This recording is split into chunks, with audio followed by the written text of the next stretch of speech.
Everyone, welcome back. Today's day two of my 30-day LeetCode grind. I'm solving 6 to 10 LeetCode problems daily, where I will be breaking each down on video and I'll be sharing my preparation and knowledge with all of you. I'm Divya. I've interned at Massachusetts Institute of Technology, MIT, where my area of focus was on machine learning and statistics. I am globally top zero point 0.2 on LeetCode, and I'm aiming to crack FAANG interviews like most of you. Yesterday, we crushed some sliding window basics, and today we are diving into two-pointer techniques, which is absolutely critical for FAANG interviews. We will also mix in sliding windows variation to keep flexing those pattern muscles. Before I begin, if you find this video helpful, drop a like, share with a friend who is grinding too, and hit that subscribe button so we can crack any interview together. For today, our first problem is number one on LeetCode, to sum. This is the problem description, and the problem type is easy for this case. So we have been given an array nums, and we have been also given an integer target, and we have to determine, do we have a different index in the array so that if we sum up the element present at those index, we get the value equivalent to target. Let us move back to the dashboard and we'll try to solve it, and we'll try to investigate and arrive at the solution. So this is my dashboard, and this is the problem. We have been given nums and we have been given target. The objective is to find any two different indices I and j such that they are not equal, and the element present at index I and the element present at index j, they sum up to give a target t. Okay. How do we solve this problem?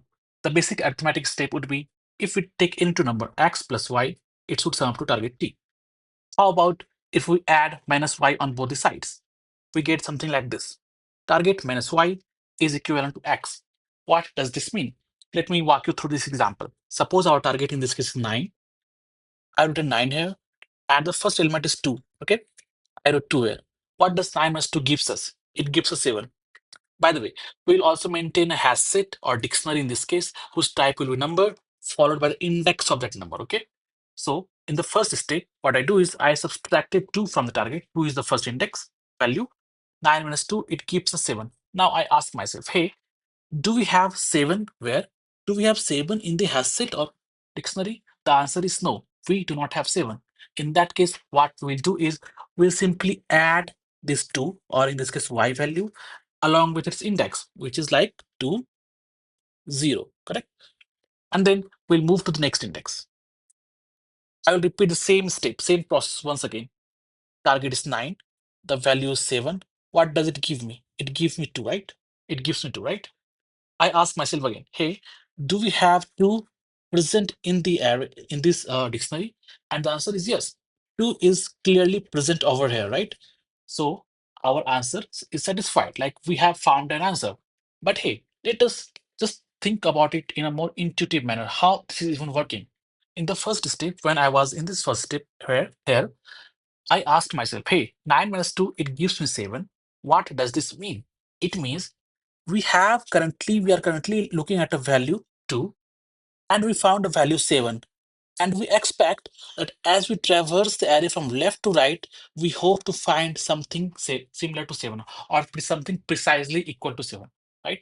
But we also hope, and we also notice that since 7 is not present currently in the dictionary, what we do, place. What we place 2 in the dictionary. Why do we place 2? We place 2 because we hope that in future we will encounter 7, and when an operation is performed on 7, we'll get 2, which is pretty much inevitable in the next step. Why? Because we immediately encountered 7 and we got 2. And when we look back, or when we check in the dictionary, we see that 2 is already present, right? Which makes much more sense now. What does this line mean? It means, hey, currently I am at 7 and target is 9. When the operation is performed, it gave me 2. And I am asking the dictionary, hey, dictionary, do you have 2?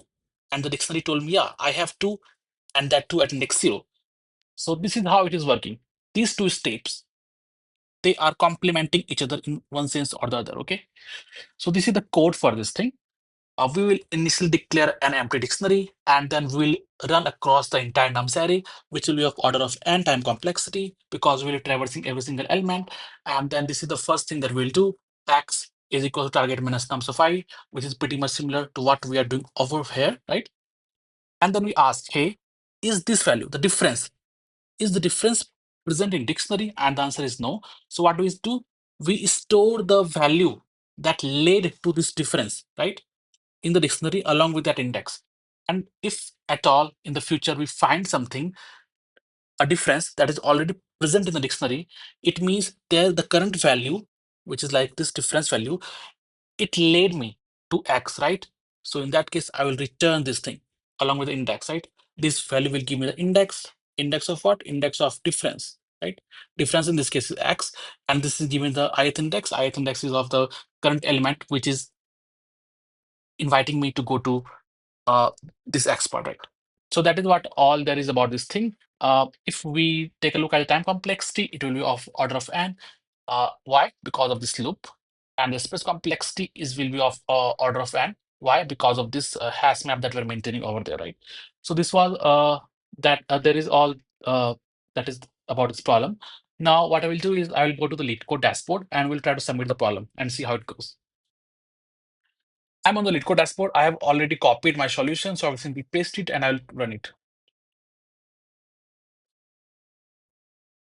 And as you see, it runs and there is no problem with the solution and it gets submitted and all those test cases have been accepted. So with that, let us move to the next problem. As far as this problem is concerned, do we have any edge cases that we need to worry about? Probably not, because our constraints are manageable, okay? So we can